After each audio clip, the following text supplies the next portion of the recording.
Bismillah.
Bismillahirrahmanirrahim. Assalamualaikum warahmatullahi wabarakatuh. Alhamdulillahirabbil wassalatu wassalamu ala asyrafil mursalin wa ala alihi wa sahbihi ajma'in.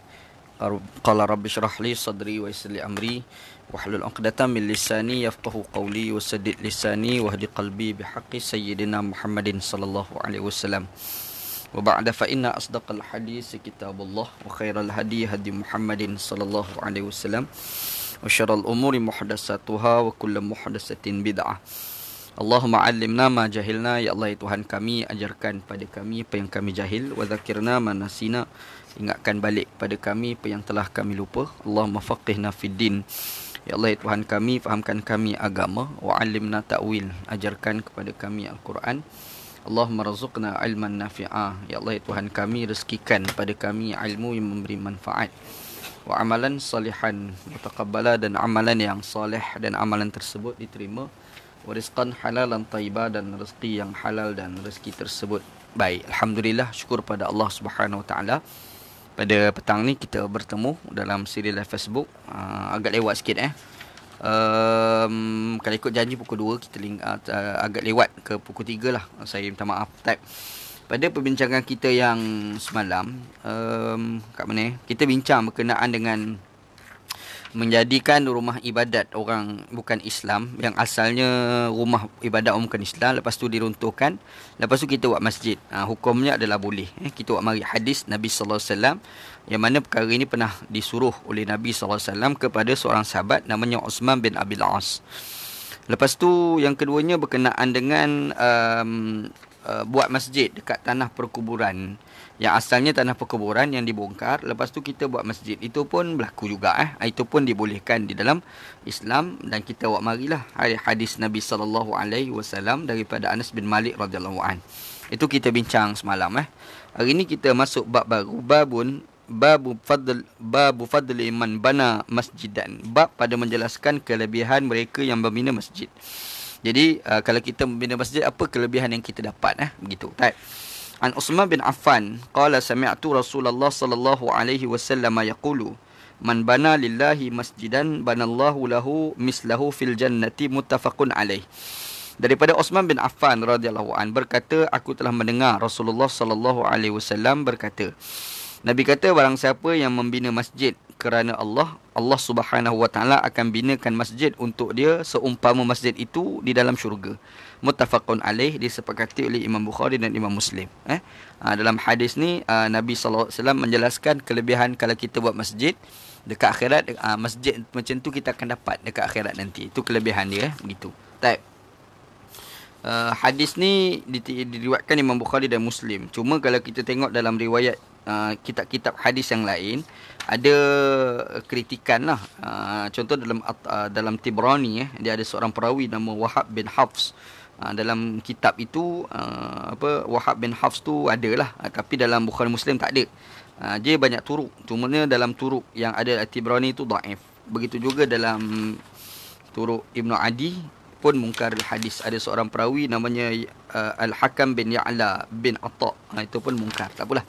Itu segi perawi je. Tapi secara dasarnya Imam Bukhari Muslim meriwayatkan hadis ni, dan ada sebilangan ulama-ulama menghukumkan hadis ni sebagai sahih.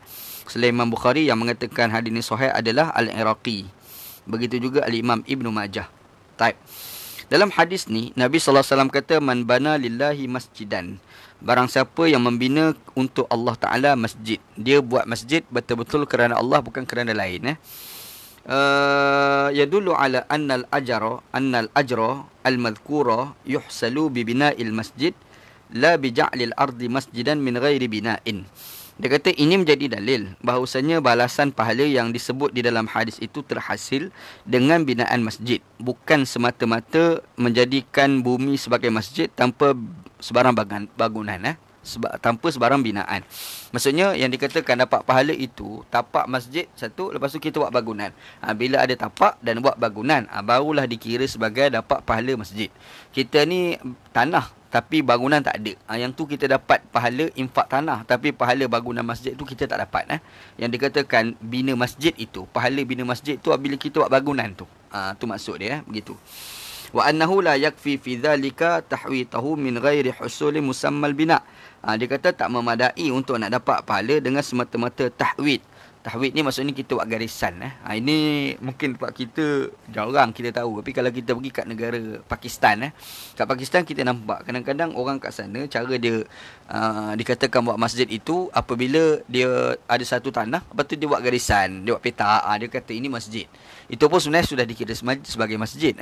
Dia masjid ni dia bukan mesti ada bangunan. Bangunan tu salah satu, tapi sesuatu tempat itu sudah dikira sebagai masjid apabila kita buat garisan pada tu. Kita ambil kayu ke apa, kita buat garisan dekat tanah kita lah. Lepas tu kita iktiraf ini adalah masjid, aku wakafkan untuk orang ramai. Maka tempat tu sudah dikira sebagai masjid. Maka tempat tu kalau kita nak sembahyang sunat tahiyatul masjid, kita niat iktikaf, boleh dah walaupun tak ada bangunan. Kita jangan berimajinasi bila sebut masjid ni ada bangunan. Bukan. Itu satu part lah. Cuma part yang dikatakan sudah dikira sebagai masjid apabila kita buat garisan dan kita isytihar tempat itu sebagai masjid. Apabila dah isytihar, kita nak pergi sembahyang sunat tahiyatul masjid pun boleh, kita nak iktikaf kat situ pun boleh walaupun tidak ada bangunan. Tu kita kena faham apa itu dikatakan sebagai masjid. Cuma kita buat bangunan. Bila buat bangunan, itu yang dikatakan pahala bangunan masjid. Yang dalam hadis Nabi SAW sebut ni, begitu. Wa tankiru fi masjid li syuyu'in. Wa tankiru fil masjidi li syuyu' wa tankiru fi masjidin li syuyu'i fayadkhulu fihi al-kabir was-saghir. Wa an Anas inda Tirmizi marfu'an bi ziyadati lafzi kabiran aw saghiran. Dia kata dalam hadis ni Nabi SAW kata man bana lillahi masjidan. Dia guna nakirah. Nakirah ni maksudnya kalau dalam hadis ni berbaris dua. Masjidan, tidak ada alif lam. Man bana lillahi masjidan. Nakirah. Bila sebut nakirah, dia merujuk pada makna umum. Bila umum maksudnya termasuklah masjid tu besar ataupun masjid tu kecil, termasuk belaka. Tapi kalau kita tengok dalam riwayat Anas bin Malik di sisi dalam kitab Sunan At-Tirmizi, dalam hadis tu memang disebut lafzan kabiran wa saghiran. Barang siapa yang membina masjid besar atau kecil. Tapi dalam matan hadis yang diriwayatkan Imam Bukhari dan Muslim tanpa disebut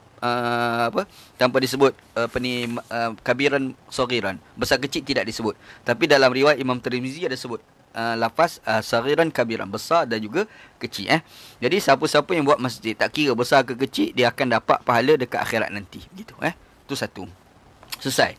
Jadi hadis yang pertama ni menjelaskan berkenaan dengan pahala kita buat masjid, gitu. Type. Yang keduanya babul iqtisad fi bina'il masjid. Bab pada menjelaskan sederhana pada binaan masjid. Dia bina masjid ni tidak digalakkan kita berlebih-lebih, melampau-lampau. Macam kita hari ni susahlah kita nak kata. Kalau kata nanti orang marah. Tapi sebenarnya ada hadis Nabi SAW yang Nabi Muhammad tak galakkan kita ni buat masjid ni cantik-cantik, nampak mewah-mewah. Itu tidak digalakkan. Nanti kita akan bincang macam mana komentar daripada Al-Imam Asy-Syaukani rahmatullah alaih. Okey, type. An Ibn Abbas radhiyallahu anhuma qala Rasulullah sallallahu alaihi wasallam umirtu bitashyidi al-masajid. Qala Ibn Abbas la tazakhrifannaha kama zakhrafatil yahud wan nasara akhrajahu Abu Daud. Hadis ni diriwayatkan oleh Al-Imam Abu Daud daripada Ibnu Abbas radhiyallahu anhuma berkata bahawasanya Rasulullah sallallahu alaihi wasallam ada bersabda. Nabi kata, aku tidak pernah disuruh untuk nak aku tidak pernah disuruh untuk nak tasydid. Tasydid ni kita buat besar-besar, kita buat tinggi-tinggi kan. Macam kita pergi dekat masjid Pakistan, Badshah Masjid, kan dia buat tinggi tu. Macam kita nampak macam tembok perang kan. Dia buat tu. Macam tu. Macam qal'ah ni apa tembok lah, tembok besar kan. Dia buat macam tu. Nabi kata, aku tidak pernah disuruh buat tasydid. Maksudnya dipanjang, ditinggikan, lepas tu dilebarkan, luaskan masjid. Tidak disuruh sebenarnya, kata Nabi sallallahu alaihi wasallam. Qala Ibnu Abbas kata, la takhrifannaha kama zakhrafatil yahudu wan nasara, akhrajahu Abu Daud. Yang mana Ibnu Abbas maksudkan sebagai tasydid itu adalah iaitu mereka memperhiaskan masjid seperti mana orang Yahudi dan orang Nasrani memperhiaskan rumah ibadat mereka. Jadi sebenarnya kita pergi buat hias-hias, kita okey-okey lah, itu semua tu sebenarnya tidak bertepatan dengan hadis Nabi sallallahu alaihi wasallam. Bimbang juga ada cerita macam ni, nanti orang kata macam-macam kan. Benda ni bukan nak cakap yang nak cerita ni, kita baca hadis, kita tengok apa syarahan daripada ulama-ulama terdahulu begitu. Baik. Hadis ni wasahahu Ibn Hibban. Ibn Hibban ada sahihkan hadis ni. Dan juga Imam Al-Bukhari ada keluarkan juga hadis ni dalam sahih dia, dan juga mengeluarkan hadis ni adalah Imam Muslim, dan semua mereka tu daripada Ibn Abbas belaka semua mereka tu ambil daripada sahabat Nabi yang bernama Ibn Abbas begitu. Baik.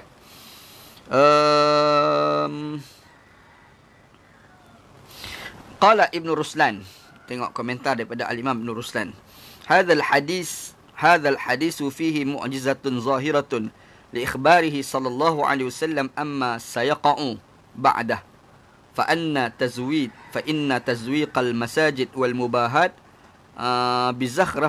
بزخرفتها كسر من الملوك والأمراء في هذا الزمان بالقاهرة والشام وبيت المقدس بأخذهم أموال الناس ظلما وعمارتها بها المدارس على شكل بديع نسأل الله السلامة والعافية انتهى. Jadi Imam Ibn Ruslan dia ada buat komentar apabila dia baca hadis ni. Jadi komentar bila baca hadis ni fikir.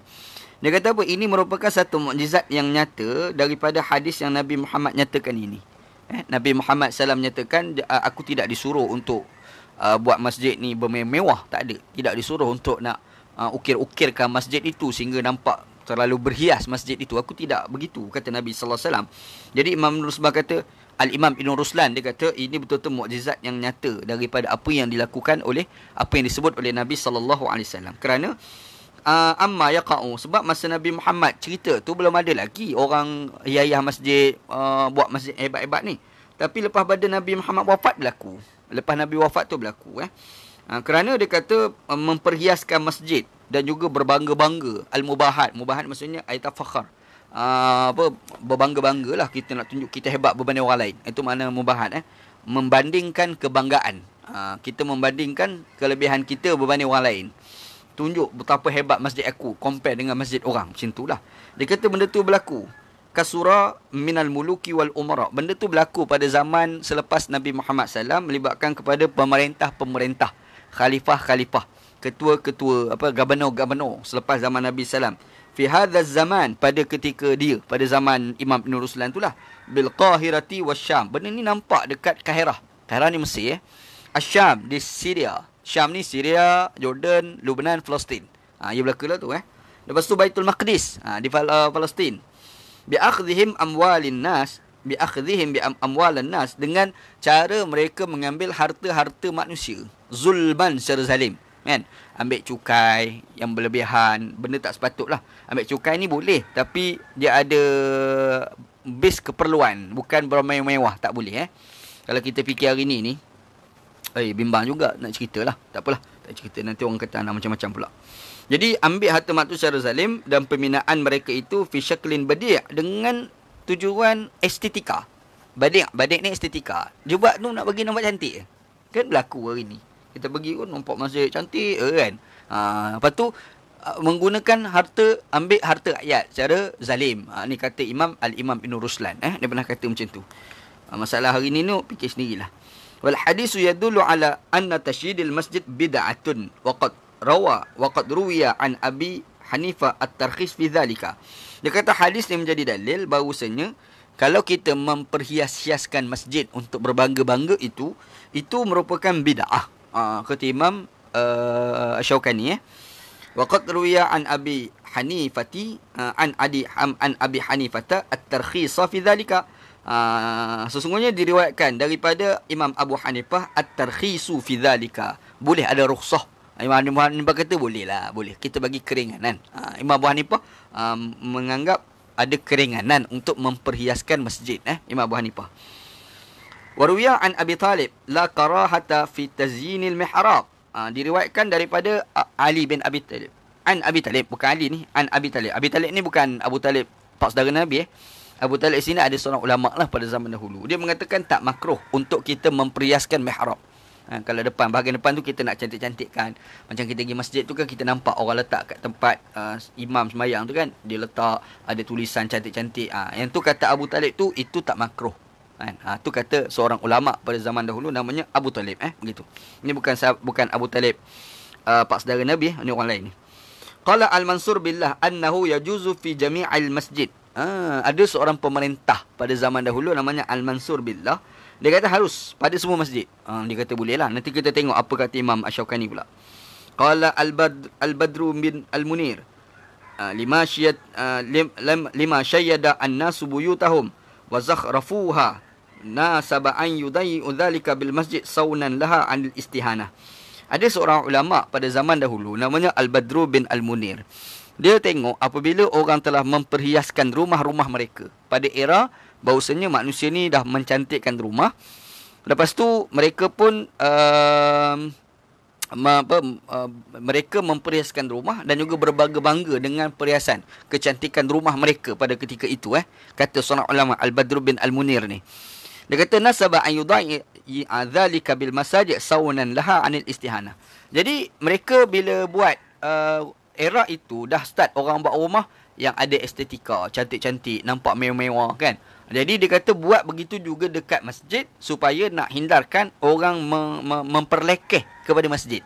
Datang satu era bila orang tengok masjid, nampak macam biasa. Lepas tu tengok rumah orang nampak hebat. Takut-takut orang pergi hina masjid disebabkan masjid tu tak secantik seperti mana rumah-rumah besar. Tu komentar daripada seorang ulama namanya Al-Badru bin Al-Munir nama dia begitu. Ta'aqqaba bi anna al-man'a in kana lil hissi ala ittiba'i salaf fi tarki ar-rifahiyah fa huwa kama qala wa in kana li khashyati shughli balil musalli bizakhrafah fala li baqa'il 'illati. Dia kata kalau kita tengok daripada sudut tegahan, itu adalah berdasarkan daripada amalan salafus soleh. Salafus soleh dulu memang masjid mereka tidak ada yang itulah cantik-cantik mewah, tak ada. Kenapa? Wa in kana li khasyati syughla balin lil musalli bi zakhrafati fala baqa'a fala li baqa'il 'illati. Tujuannya mereka tak nak menghias-hiaskan masjid cantik-cantik ni sebab takut-takut bila kita semayang nanti khasyah bimbang, nanti bila kita semayang ni tak khusyuk. Duk tengok estetika cantik akhir sekali hati kelain. Tu yang ada orang komen berkenaan dengan kita semayang kita pakai sejadah, dekat sejadah tu gambar macam-macam kan. So, benda yang sama lah orang debat berkenaan dengan bila kita semayang kita pakai baju yang ada lukisan, bagai-bagai lukisan kan. Dia semayang, orang depan tu banyak macam tulisan. Last sekali kita yang duduk sebelah belakang duk tengok tulisan yang ada pada baju kawan tu, kita pun fikir pasal apa yang tulisan tu, bukan kita khusyuk dalam semayang. Jadi disebabkan nak elak daripada tak khusyuk itulah menyebabkan salafus soleh terdahulu dia tak buat perhiasan bermewah pada pembinaan masjid begitu. Baik. Wa min jumlati ma awwala alaihi al-mujawwizun litazyin bi anna as-salaf lam yahsul minha al-inkar ala fi'li ala man fa'ala dhalik wa bi annahu bid'atun mustahsanah bi annahu muraghabun ila al-masjid. Dia kata kalau kita tengok seluruh pandangan-pandangan yang kata boleh untuk menghiaskan itu kalau kita tengok sebenarnya benda tu daripada salaf tak ada, tapi mereka lakukan itu sebagai bid'ah mustahsanah, bid'ah hasanah.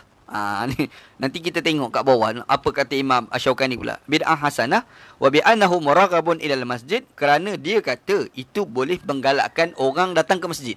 Oh, ambil kau. Kan? Ni dia punya ujah-ujah mereka lah untuk nak kata boleh untuk kita menghiaskan masjid tu lah. Cuma kata Imam Asy-Syaukani, dia kata wasakatal ulama anhum taqiyatan la ridha bal qama fi wajhin batilat fi wajhin batalahum jama'atun minal ulama al-akhirah wasarrahu baina azharihim bina'i dhalika alaihim wa da'wa annahu bid'ah mustahsanah batilah. Baik, dia kata ulama-ulama pada ketika itu banyak mendiamkan diri. Sebab benda ini dilakukan oleh khalifah-khalifah yang memerintah. Gubernur-gubernur yang memerintah. Kita kena ingat zaman dulu tu zaman zaman dinasti, ya. Pemerintahan tu berasaskan kepada monarki. Jadi bapaknya, anaknya, daripada anaknya, cucunya. Jadi dalam sistem pemerintahan pada zaman dahulu, pemerintah ni tidak boleh ditegur. Kalau ditegur silat hari bulan akan dibunuh. Tiba-tiba pemerintah pada ketika itu tu dia pergi buat masjid sebagai contoh. Dia buat masjid tu bak rias. Jadi ulama-ulama pada zaman itu, kata Imam Syaukani, mereka ni tak tegur. Sebab apa tak tegur? Taqiyatan la ridha. Dia orang ni sebab taqiyah. Taqiyah ni bukan macam Syiah tu. Maksudnya dia orang takut diserang, dibunuh oleh ulama, oleh pemerintah. Takut pemerintah pergi bunuh mereka kerana mereka ni kerana mereka tegur pemerintah. Jadi mereka berfikir, ni kalau kita tegur kena bunuh. Padahal tajuk yang masjid ni dia bukanlah satu tajuk yang besar sangat. Lagipun dia bukan kategori benda qat'i yang mesti kita lawan tau. Dia bukan soal akidah, bukan. Dia bukan soal melibatkan pada tak semayang. Itu semayang tu boleh berlaku, cuma nak hiaskan masjid. Tapi hati mereka ni, ulama-ulama zaman tu tak bersetuju. Kata dia. Jadi mereka ni berdiamkan diri sebab taqiyatan. Takut dibunuh oleh pemerintah. La ridha, dan tak ada redha pun dalam hati mereka. Jadi mereka tak redha tengok masjid yang cantik-cantik macam tu lah. Jadi bahkan dikata kat sini balqama fi wajhin batalahum jama'atun minal ulama ila akhirah. Ulama-ulama akhirat pada zaman dulu ni ramai tak bersetuju. Mereka menyatakan tak setujuan itu wa da'wa annaha bid'ah mustahsanah batilah, dan mereka mendakwa ialah bid'ah yang hasanah tapi batil. Ambil kau kan, bid'ah yang batil. Dia kata bid'ah yang tak patut kita kena buat gitu. Wa qad arrafnaha wajha butlaniha fi syarhi hadis man amila amalan laisa alaihi amruna fa huwa raddun. Dan kata Imam Asy-Syaukani, kami dah jelaskan kepada kamu batalnya amalan bid'ah itu dengan mensyarahkan hadis man amila amalan laisa alaihi amruna fa huwa raddun. Nabi SAW ada kata, barang siapa melakukan satu amalan yang bukan daripada apa yang kami ajar, maka perkara itu adalah tertolak. Begitu. Imam Syaukani kata, aku jelas dah perkara itu. Fi babis salati fi sawbil harir wal ghasbi wa da'wa annahu muraghabun ilal masjid. Okey, di dalam bab semayang pakai baju sutera dan juga baju yang dicuri. Itu dikategorikan sebagai bid'ah, kata Imam Asy-Syaukani. Dia dah kupas panjang dah dalam kitab di jilid pertama ni. Kita baca ni jilid kedua. Dalam jilid pertama dia dah cerita panjang lebar dah bahawasanya kalau sekiranya kita pakai baju yang berbentuk sutera, baju dicuri, itu adalah bid'ah. Jadi man amila amalan laisa alaihi amruna fawaradun. Barang siapa melakukan satu amalan yang bukan daripada urusan kami, maka amalan itu tertolak. Maka demikianlah kata Imam Asy-Syaukani rahmatullah alaih dalam isu menghiaskan masjid-masjid bermewah-mewah dengan pembinaan masjid. Begitu. Kalau kita tengok apa yang dibahas oleh Imam Syaukani ni, kacau kita. Masjid tempat kita banyak macam tu. Orang tak ada, tapi masjid mewah. Tengok masjid wilayah Persatuan tu kan besar, mewah. Berapa juta habis. Tapi pergi tanya jemaah ada tak? Kita pergi sembahyang Jumaat, bukan penuh. Suku je. Suku separuh masjid. Separuh. Lepas tu, dalam dewan tu baru separuh. Kita kat luar tu lagi besar daripada dewan lagi. Jadi itulah situasi masjid akhir zaman yang pernah dinyatakan oleh Nabi Muhammad sallallahu alaihi wasallam. Kalau ikut pandangan Imam Syaukani, dia kata itu bid'ah. Bid'ah yang batil Dia bukan bid'ah. Takut orang kata bid'ah hasanah kot. Tak, dia kata bid'ah batilah terus. Ini kata Imam Syaukani. Dia kata yang duk mengatakan bid'ah hasanah belaka ni, yang kata okey ni semua ulama-ulama yang bersama kerajaan pada zaman tu. Pemerintah pada zaman tu dia kata bid'ah hasanah okeylah, apalah pemerintah buat. Kalau bantah takut masuk penjara, kalau bantah takut kena bunuh kan. Kalau bantah takut kena hukuman macam-macam. Akhir sekali mereka ambil side diam. Cuma di sana ada ulama-ulama yang makan gaji kerajaan, dia kata okey, tak ada masalah. Jadi masalah. Sekali kita telah menyalahi apa yang dilakukan oleh apa yang disebut oleh Nabi sallallahu alaihi wasallam. Sepatutnya masjid ni dibuat untuk menggalakkan orang datang ramai, gitu. Buat besar contoh, biarlah penuh. Tapi kalau kita buat besar tapi orang tak penuh, nak buat apa? Kan? Baik kita buat kecil. Sebab tu ana secara peribadilah, ana tidak mencadangkan orang buat masjid besar. Tapi ana lebih mencadangkan perbanyakkan masjid. Kan? Macam contoh kita duduk macam mana duduk kat sini. Sini ada surau banyak kan. Surau Kampung Seri Indah B, Kampung Surendah A, Kampung Melayu Sungai Buloh, Kampung Matang Pagar. Ini surau. Dulu tak buat Jumaat. Sekarang pakat-pakat buat Jumaat. Baguslah macam itulah. Supaya menyenangkan kepada anak tempatan nak sembahyang Jumaat. Sembahyang Jumaat. Kan? Orang Kampung Seri Indah B ada surau sembahyang Jumaat. Senang. Kalau kita tumpu pada masjid pada baru Sungai Buloh saja ataupun masjid kereta api, jam satu. Lepas tu jam, bila jam dia ada implikasi lain. Orang nak lalu lintas sebab jalan tu jalan utama. Bila jalan utama yang melalui jalan itu tu orang bukan Islam, orang Islam yang bermusafir. Jadi dia mengganggu lalu lintas. Jadi lebih baik kita perbanyakkan surau yang banyak ni jadikan sebagai tempat sembahyang Jumaat. Bila kita isytihar boleh sembahyang Jumaat, makanya kita dah berjaya mengurangkan jam dekat masjid-masjid tertentu. Begitu. Tu anak pernah kupah benda ni lama dah. Mencadangkan supaya semua surau dan masjid boleh sembahyang Jumaat. Kecuali kalau tempat itu kerajaan gazet sebagai tak boleh sembahyang Jumaat. Yang berlaku hari ni terbalik. Yang berlaku hari ni adalah semua surau masjid tidak boleh sembahyang Jumaat. Kecuali kerajaan gazetkan boleh sembahyang Jumaat. Yang anda nak cadangkan terbalik. Semua surau masjid yang kita buat tak perlu minta permohonan untuk sembahyang Jumaat. Boleh sembahyang Jumaat dah. Kecuali kerajaan kata masjid ni tak payah duduk sembahyang Jumaat. Baru tak buat sembahyang Jumaat. Dia kadang penting juga kerajaan untuk mengatakan boleh memberi hak kepada kerajaan untuk mengatakan boleh tak sembahyang Jumaat. Sebab kadang-kadang tempat tak ada orang pun. Pergi tu tak ada orang. Ada 2 orang 3 orang. Kalau boleh sembahyang Jumaat, susahlah. Jadi kerajaan ini tak boleh sembahyang Jumaat. Masjid ni tak boleh. Sebab penduduk kat situ 3 orang dia contoh. Gitu. Tapi selalu ni penuh. Bila sembahyang Jumaat ni semua penuh begitu. Tapi kita tak, kita betul besar-besar masjid besar-besar, lepas tu buat cantik-cantik. Padahal kos nak buat satu masjid tu berjuta-juta. Walhal kalau kita fikir balik, kalau kita buat kecil tak adalah sampai 50 juta, 70 juta, tak ada. Kadang-kadang sampai dalam juta, setengah juta dah siap satu surau masjid yang boleh orang tempatan sembahyang Jumaat. Lepas tu yang baki tu boleh buat banyak lagi untuk bantu orang miskin lah, apalah, banyak benda boleh gunakan untuk pendidikan. Tapi tak, kita nampak nak buat masjid ni mesti besar, mewah. Ni cara orang akhir zaman berfikir, bukan cara fikir orang zaman dulu. Ulama-ulama dulu, ulama-ulama takwa pada Allah dulu, dia tak fikir nak cantik-cantik masjid besar-besar ni. Yang dia fikir macam mana nak bagi orang datang sembahyang Jumaat. Nak bagi orang datang sembahyang jemaah. Itu dipikir oleh ulama-ulama dulu. Ni masalah kita lah. Masalah umat akhir zaman gitu. Umat akhir zaman ni bukan orang lain, kita sendiri juga fikir macam tu. Taib. Ana cakap ni jangan duk marah pula. Ana cerita ni ana kupas daripada kitab Imam Asy-Syaukani rahmatullah alaih. Gitu. Taib.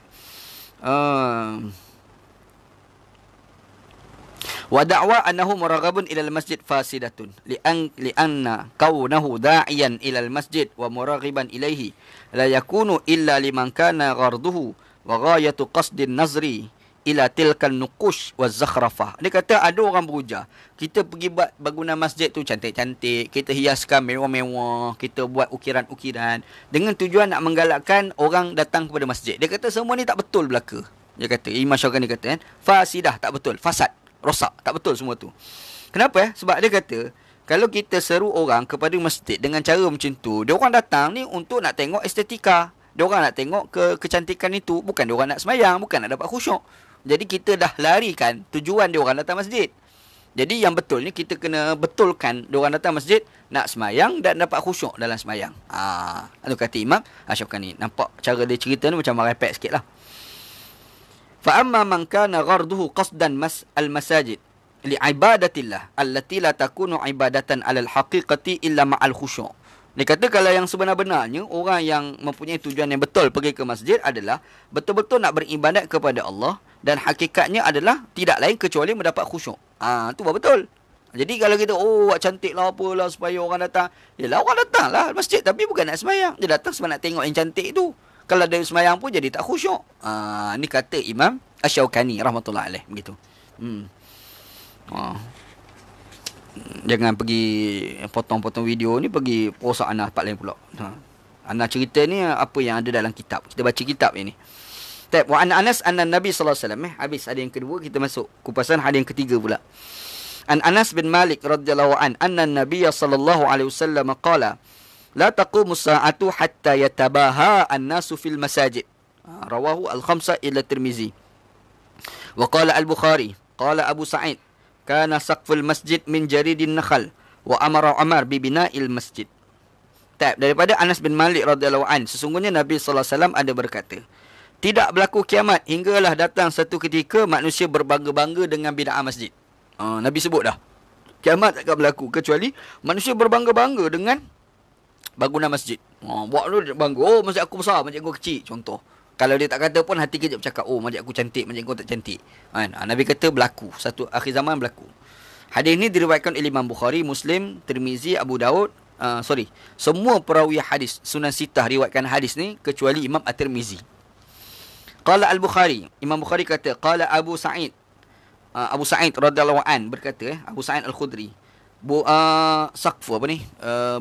Bumbung masjid pada zaman Nabi daripada jaridatun nakhal. Apa ni? Pelepah tamar zaman Nabi lah. Sekarang ni tak, kita di Malaysia tak boleh lah guna pelepah tamar atas keperluan. Kalau di Malaysia ni keperluan ni kita buat bumbung, contoh untuk elak daripada kalau hujan jatuh kan. Zaman Nabi Muhammad jarang hujan, jadi kalau dibuat pelepah tamar tu munasabah, begitu. Wa amara Umar bi bina'il masjid. Cuma yang bangunan tu start, buat bina tu start pada zaman Umar bin Al-Khattab radhiyallahu an.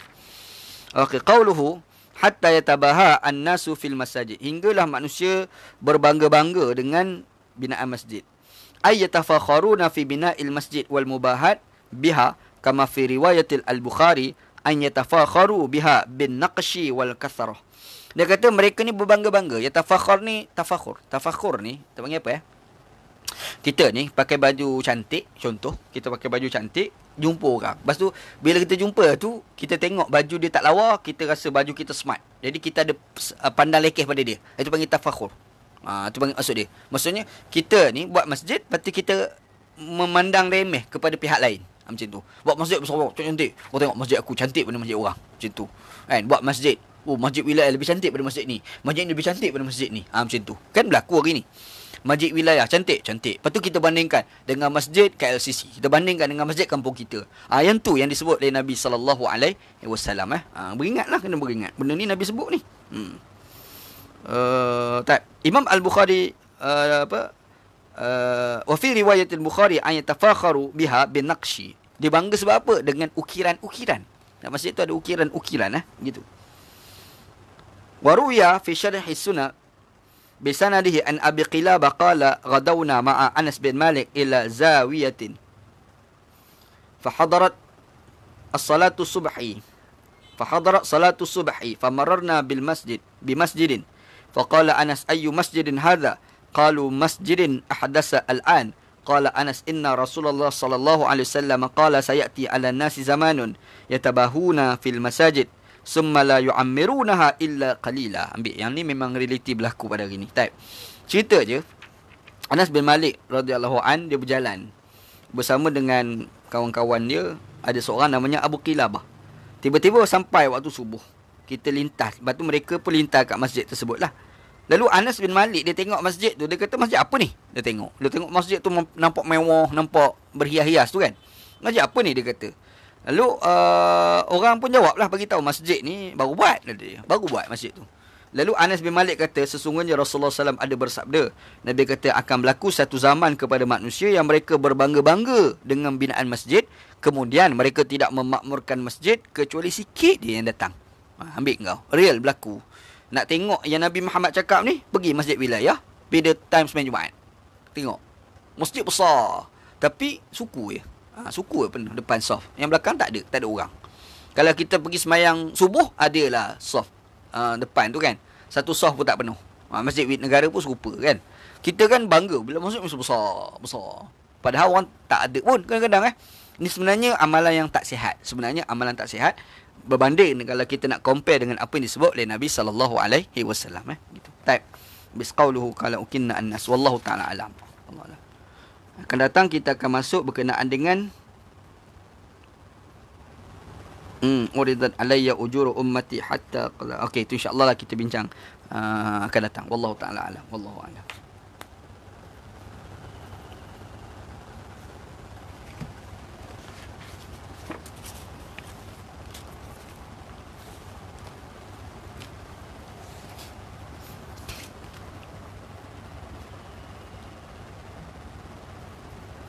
Waalaikumsalam. Waalaikumsalam.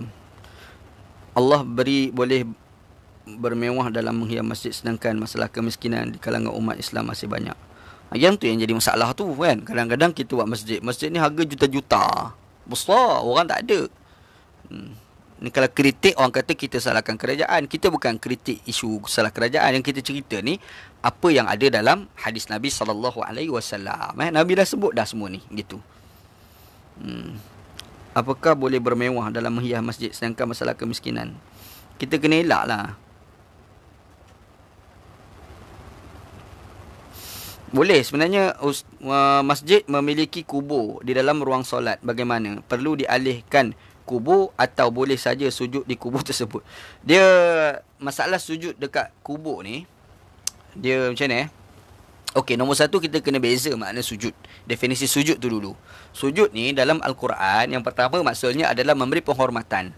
Dalilnya kes yang merujuk kepada Nabi malaikat terhadap Nabi Adam alaihissalam. Satu. Yang keduanya dalilnya adalah merujuk kes yang melibatkan kepada Nabi Yusuf alaihissalam dengan adik-beradik dia. Kita baca balik dalam kisah Yusuf alaihissalam. Ada ketika Nabi Yaqub alaihissalam telah dibawa ke Mesir berjumpa dengan Nabi Yusuf alaihissalam yang setelah sekian lama tak jumpa. Jadi bila sampai tu Nabi Yusuf alaihissalam minta supaya bapa dia Yaqub alaihissalam bersama dengan isteri bapa untuk naik dekat takhta sebab dia pada masa tu dia adalah dia adalah Perdana Menteri Mesir pada masa tu. Jadi masa dia orang naik tu, masa dua tu naik tu, maka adik-beradik yang lain tu wa kharru sujjadan. Quran sebutlah wa kharru sujjadan, mereka sujud. Sujud di sini ni bukan sujud letak dahi kat bumi tu, memberi penghormatan Kalau cuma kalau kita tengok dalam perbahasan ulama-ulama tafsir, ada ulama tafsir kata memang sujud sungguh. Sebab definisi sujud ni wad'ul jabha al-ardi. Kita letak dahi kita ni dekat bumi. Jadi dalam ayat Quran sebut wa kharru sujjadan, kalimahnya sujud. Jadi sebut wa kharru sujjadan, maksudnya letak dahi ni atas bumi sungguh. Bukan macam Jepun haid tu. Angguk tu, itu dia takkan guna kalimah sujud, dia akan guna kalimah rokok. Tapi dalam ayat guna kalimah sujud. Cuma ada ulama tafsir, ada ulama lain tafsirkan yang dikatakan dengan sujud itu adalah memaksudkan sebagai memberi penghormatan macam orang Jepun tu lah. Baik. Jadi bila dia kata memang boleh sujud sungguh, ada tafsir lagu tu, tapi itu dibenarkan dalam syariat Nabi dulu, tidak dibenarkan dalam syariat Nabi Muhammad sallallahu alaihi wasallam. Apa dalil syariat Nabi Muhammad ni mengatakan tak boleh? Iaitu ada satu hadis Nabi sallam, Nabi bersebut, Nabi kata kalau sebenarnya sujud kepada manusia itu sudah dibenarkan dalam agama, sudah pasti aku akan suruh perempuan sujud pada suaminya, kan? Itu yang dalil tak boleh tu. Sebab Nabi Muhammad kata kalau sekiranya dibenarkan, tapi benda tu tidak dibenarkan, sudah pasti akan suruh perempuan sujud pada lelaki. Isunya boleh tak isteri sujud pada suami? Tak boleh kan? Sebab tu tak boleh. Jadi di situ kita akan faham sujud dalam agama kita ni, sujud kepada makhluk ni tak boleh. Maka timbul sujud pada kubur, tak boleh. Tapi bila kita tengok dia orang sujud dekat kubur, apakah mereka sembah kubur? Bukan mesti. Kadang-kadang mereka sujud pada kubur sebab tabarruk, mengambil berkat. Jadi perbuatan itu adalah haram, tak boleh lah kalau ikut pandangan ni lah, yang cerita pandangan ulama-ulama yang mengatakan tak boleh kita sujud dekat kubur, sujud kepada makhluk gitu. Okey, sekarang ni masalahnya ada orang buat kubur dalam masjid. Yang pertamanya wajar dia elak, tu nombor satu. Yang kedua, kalau kita nak alihkan kubur dari dalam masjid ke tempat lain, itu boleh, itu memang boleh berlaku sebenarnya. Tapi kalau sekiranya tak nak dialihkan, apakah boleh? Itu pun boleh juga. Biar kubur dalam masjid. Cumanya masa kita semayang tu menghadap arah kiblat tu lah, kan? Dan cuba kita elak lah kalau duduk kat kubur. Masalahnya kalau ramai nanti duduk kat belakang kubur, sujud pada kubur. Yang tu yang pertamanya orang tu sujud, dia bukan niat kepada kubur. Kita jangan duk faham bila sujud maka dia haram sebab menghadap kubur. Dia bukan mutlak sujud tu. Kita sebut sujud terus haram, tak. Contoh macam kita semayang, kita menghadap dinding. Apakah bermaksud kita sudah sembah dinding? Tak. Sebab hati kita tak fikir pasal dinding tu. Sujud pada Allah Ta'ala tu lah. Yang masalahnya sekarang, golongan yang mengambil berkat kepada kubur, memang dia sujud tu, hati dia tu pada kubur tu, bukan hati kepada Tuhan tu. Hati dia tu memang pada kubur. Sebab tu dia sujud depan kubur.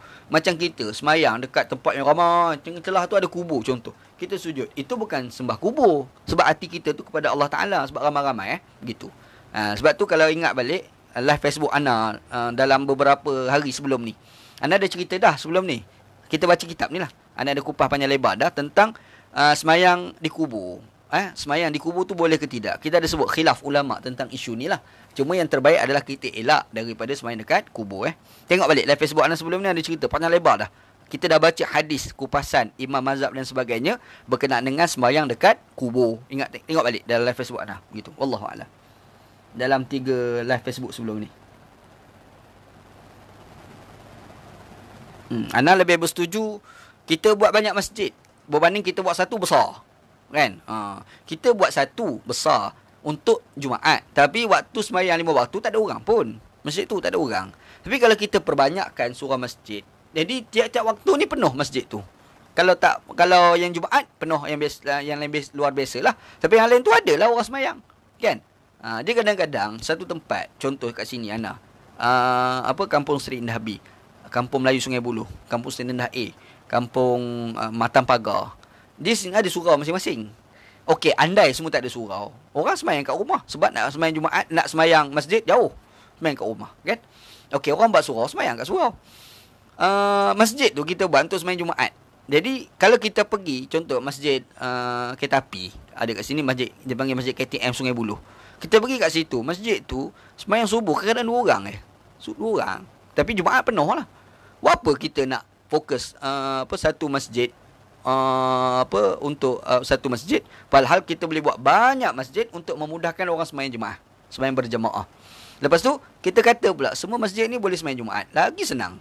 Kita boleh banyak mengelak benda lain. Antaranya boleh mengelak jam. Antaranya lah, kan? Kita tahu kena satu masjid.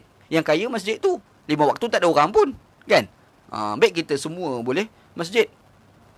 Jadi bila semayang Jumaat, orang boleh dapat tabung. Jadi masjid-masjid boleh makmur. Begitu, boleh hidup program. Macam itulah. Jadikan masjid sebagai tempat program masyarakat. Bila surau contoh, tabung dia banyak. Bila ada kutipan tiap-tiap Jumaat. Lepas tu, jawatan kuasa tu diletak orang-orang yang ada minda kebajikan. Ataupun daripada pihak Jabatan Agama Islam sendiri, buat satu pengarahan, kutipan ni banyak-banyak persen kena buat satu tabung untuk kebajikan masyarakat. Makanya, orang boleh dapat bantuan daripada surau. Macam itulah. Kita kena fikir secara progresif lah. Janganlah duduk Jabatan Agama Islam tak fikir kebajikan. Hanya fikir nak tangkap ustaz mengajar kat masjid. Ini masalah Jabatan Agama Islam. Ana 3 kali kena tangkap. Tak ada kerja Jabatan Agama Islam. Tangkap orang mengajar. Walhal orang tu nak mengajar, bukan pergi ajar awak jahat. Ajar awak baik. Tu orang awak benda jahat, kita tak buat apa-apa pun. Padahal Jabatan Agama Islam kena fikir macam mana nak memajukan surau masjid sebagai tempat orang dapat kebajikan. Macam mana nak buat? Bila orang miskin pergi minta bantuan daripada gereja, kita marah. Yang kita dekat masjid tak progresif. Itu masalah dia. Bila kita tegur, kita kata kita mempertikaikan apa dia buat oleh Jabatan Agama Islam. Masalahnya buat apa? Itu isu dia. Kalau dia kata kami dah buat tu apa implikasi pada masyarakat? Masyarakat tak dapat apa pun. Itu soalan-soalan lah. Gitu kan. Entah macam merepek pula. Wallahualam. Solat Jumaat, adakah syarat kebenaran ulil amri sebagai syarat wajib dalam keadaan darurat kalau tiada ulil amri? Semayang Jumaat memang ada kaitan dengan ulil amri. Semayang Jumaat ada kaitan dengan perintah daripada ulil amri terutama dalam mazhab Syafi'i. Mazhab Syafi'i. Wallahualam. Pohon pandangan berkenaan kubur dalam ruang. Anda dah kupas dah tadi. Antara masalah isu masjid dibina di kawasan tiada perumahan berhampiran. Jadi tiada jemaah tetap, hanya pengunjung bermusim. Masjid Kalai A contoh. Betul. Besar masjid tu. Solat Jumaat mungkin ada ramai dari pekerja graf staff Kalai A. Tapi waktu fardu agak sukar dapat crowd. Perumahan terdekat tak ada masjid. Lain hanya qaryah tu je. Okey. Yang Wan punya soalan ni, bukan soalan ni pandangan bukan pandangan, maklumat tambahan. Okey, ada lain nak persoalan tak?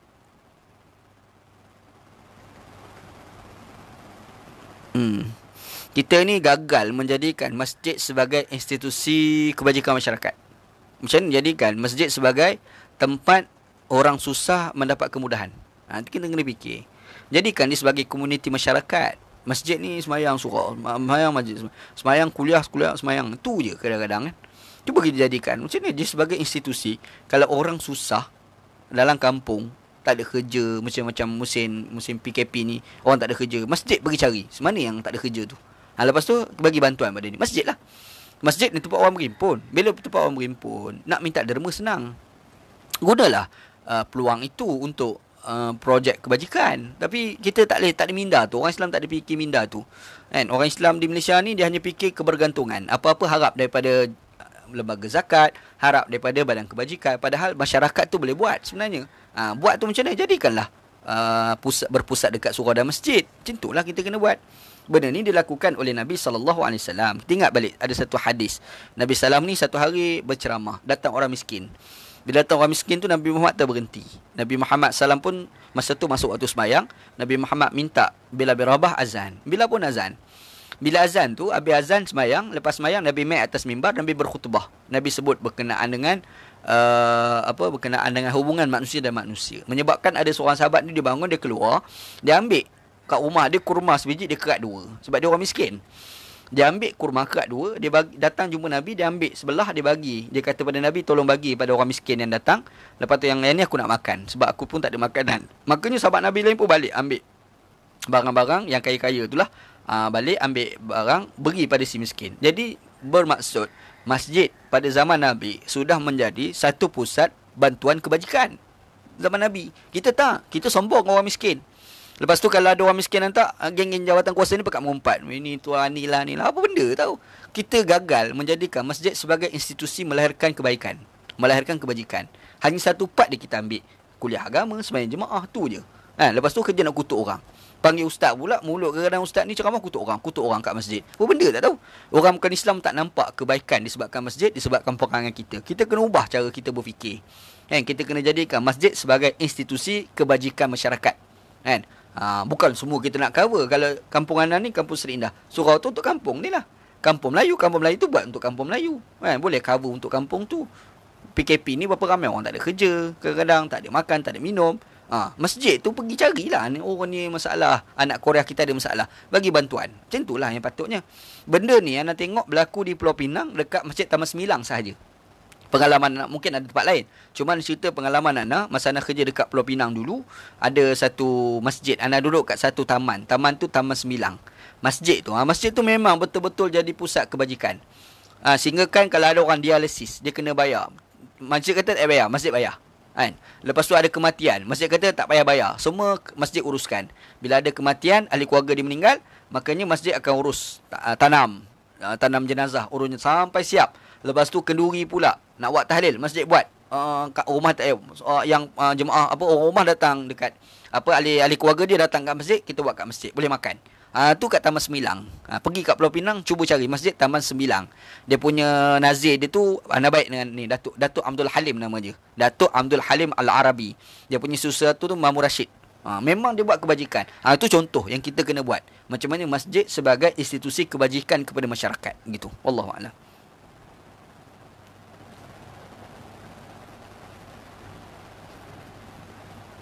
Wajarkah masjid masih lambat dalam memberi, apakah tidak? Ni masalah betul lah ni. Yang Mak Faisal Jamil bangkitkan ni. Wajarkah masjid masih lambat dalam memberi bantuan? Apakah ia tidak menjadi fitnah bila gereja lebih mudah memberi bantuan? Betul. Sebab tu kita bangkitkan kenapa pihak gereja lebih cepat berbanding masjid.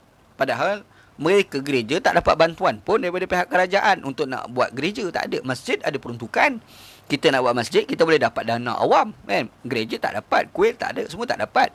Tapi bab kebajikan tu yang dikatakan gereja tidak ada dana awam itu, tidak dapat bantuan dana awam itu, mereka berjaya memberi kebajikan berbanding kita masjid, kan? Jadi kita kena lawan cara fikir orang Kristian itu. Lawan tu bukan lawan kita pergi burukkan dia orang. Kita bersaing lah. Kalau dia orang boleh bagi kebajikan, kita kata kita lebih baik daripada dia. Macam tu, kan?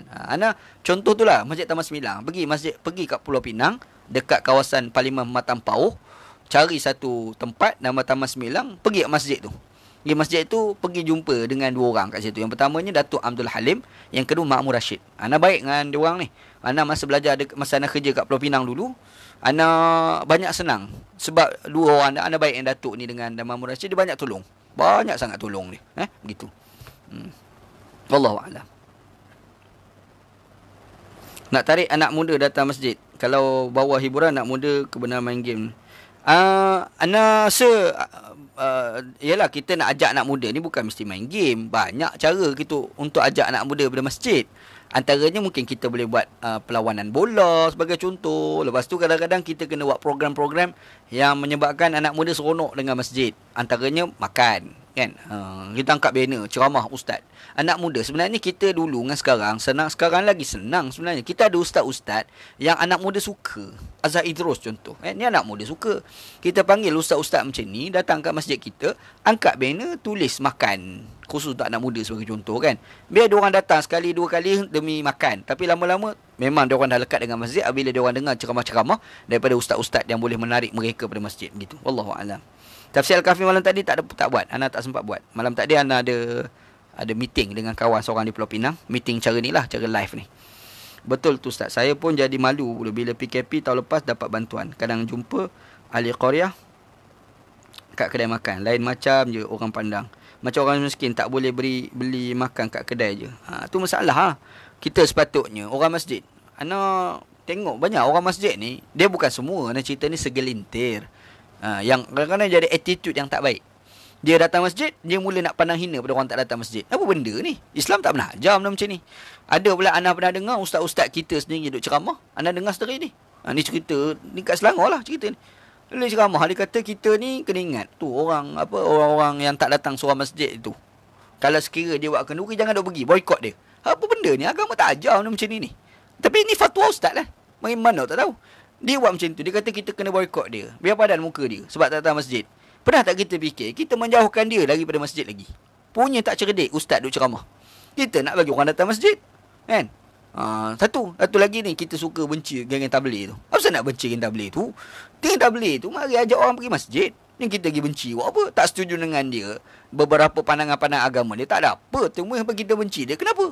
Dia ajak orang pergi masjid, tafadhal je lah, biar je lah. Kita pergi pandang hina. Lepas tu pergi dekat masjid, bila jumpa orang dia, tengok sebelah mata, ni benda tak sihat. Agama tak pernah ajar benda macam ni. Tapi inilah attitude masyarakat kita dalam beragama. Tak boleh. Kita tengok macam mana yang Nabi Muhammad ajar. Cerita bab masjid. Binaan pun kita dah nampak. Islam ni ajar, baik binaan, jangan nak mewah sangat. Sebab apa? Yang penting tu, banyak perbelanjaan tu boleh digunakan untuk membantu orang miskin. Bantu kepada orang yang memerlukan. Itu betul. Tak buat besar-besar, kan? Lepas tu mewah. Lepas tu elektrik dia punya maintenance tu pun saja tu dah berapa. Walhal kalau kita jimatkan maintenance itu, lepas tu duit itu kita gunakan untuk bantu orang miskin, banyak orang miskin boleh dapat manfaat. Tak, kita tak fikir macam tu. Fikir mewah tu lagi. Ni salah. Benda ni Nabi Muhammad sebut dah dulu. Masa hayat hidup Nabi dah kata dah. Anas bin Malik radhiyallahu an jalan bersama dengan Abi Qilabah sampai kat satu masjid. Dia tengok mewah sangat ni, apa benda ni? Orang kata ni masjid baru buat. Dia kata aku betul dah Nabi Muhammad sebut dulu. Apa? Benda tu dah berlaku dah, kan? Pada zaman dahulu ni masalah berlaku pada pemerintah, khalifah, gubernur-gubernur pada zaman dahulu. Sehingga kan ulama tak berani nak tegur. Sebab kalau tegur kena penjara. Kalau tegur kena bunuh. Ini berlaku zaman dahulu, kan? Gitu. Kita kena elak lah. Kita kena jadikan masjid sebagai institusi ibadat dan juga kebajikan. Kena fikir macam tu. Wallahualam. Okey, Nasa tak ada lah kot. Tak ada. Kalau ada orang nak berbual nak, tekan butang invite. Nasa tak ada lah kot. Pukul apa dah?